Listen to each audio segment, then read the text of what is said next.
All right, guys, on another topic of youth athletic development, one big question that I get a lot from both parents and coaches is, are you going to have Olympic lifts in my kids' sports performance program?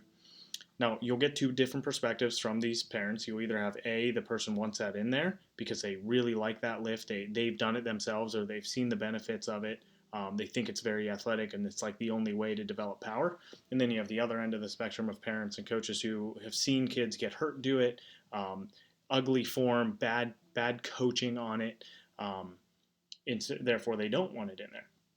And just like anything that has two opposite, extreme, differing opinions on a spectrum, it lives somewhere in the middle. And that's where my perspective is it really can be in there. It just depends on how you are going to use it. Or actually, I should start with should you use it? And then how would you use it? And so, to keep this simple, we'll go over a pro and a con of Olympic lifting. First off, you should always consider if you are capable of teaching the lift, then you should consider it as a tool for development. And I'll go over the con side first. The con side is there's a few different things here. It takes a while to develop technical proficiency to get the benefit out of what the Olympic lift is used for. So I've heard coaches say, I can teach an Olympic lift in 5 minutes. I've done that too. That's I'm competent in teaching the lift, but that's mostly because the athlete has just good skill acquisition traits. They can pick up skills quickly. We've all seen athletes that come in that don't pick up skills quickly, and it takes a lot of time. So even that athlete that developed the skill quickly with the empty bar or light weights that they could throw over their head, like literally throw it like a medicine ball, well, put their maximum weight on it or put a load on it that they would actually benefit from the lift, right? If we're working on power and explosion, then they need to have a heavy enough weight that they can move fast. And if you go there, then that kid in 5 minutes did not learn the lift well. So that's why I'm saying that you need, on a con side, it takes a long time to build the technical proficiency of the lift to get the benefit out of it. Um, it's also it's also so technical that it's hard for kids to stay engaged in the finer points of it. So you might be better off choosing another movement that they don't really need to take much time to learn the skill of. They can just throw a medicine ball. They can jump, do weighted jumps. They could do partial lifts of like kind of the Olympic lift. You can use a hex bar or dumbbells and do pulls, high pulls, and things like kettlebell swings. All these things can develop um, power and explosiveness much quicker than an Olympic lift. So that. Those are some cons right there, and there's plenty more.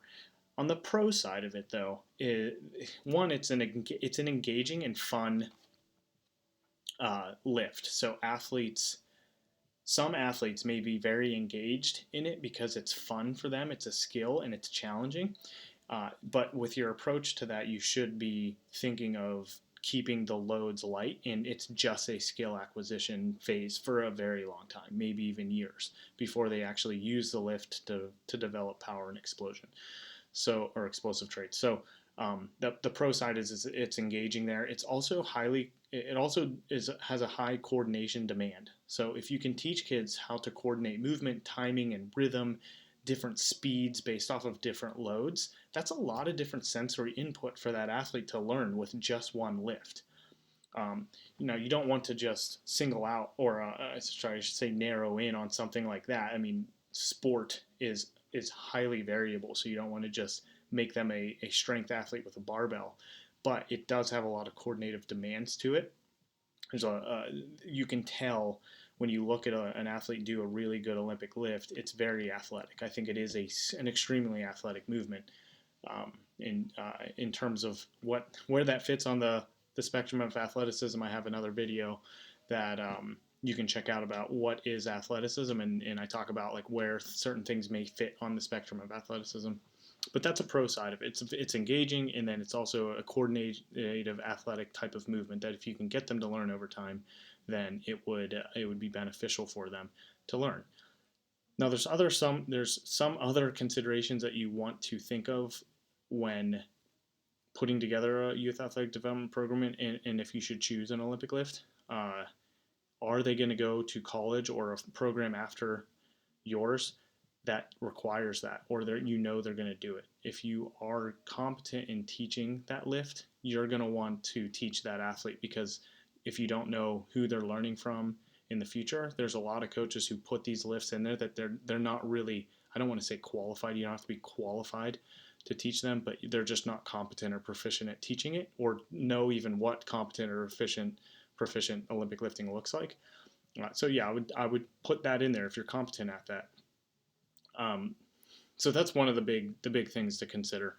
If you don't think that the athlete needs it, like they can get the benefit from throwing med balls, jumping, weighted jumps, box jumps, hex bar pulls, things like that, then just spend your time doing that. They're going to get the benefit of explosive work. And then last thing to consider is, will they even benefit from explosive work? So a youth athlete that's a beginner, that doesn't have a lot of strength development, they don't really need explosive training to improve explosiveness, the quality of power or explosiveness.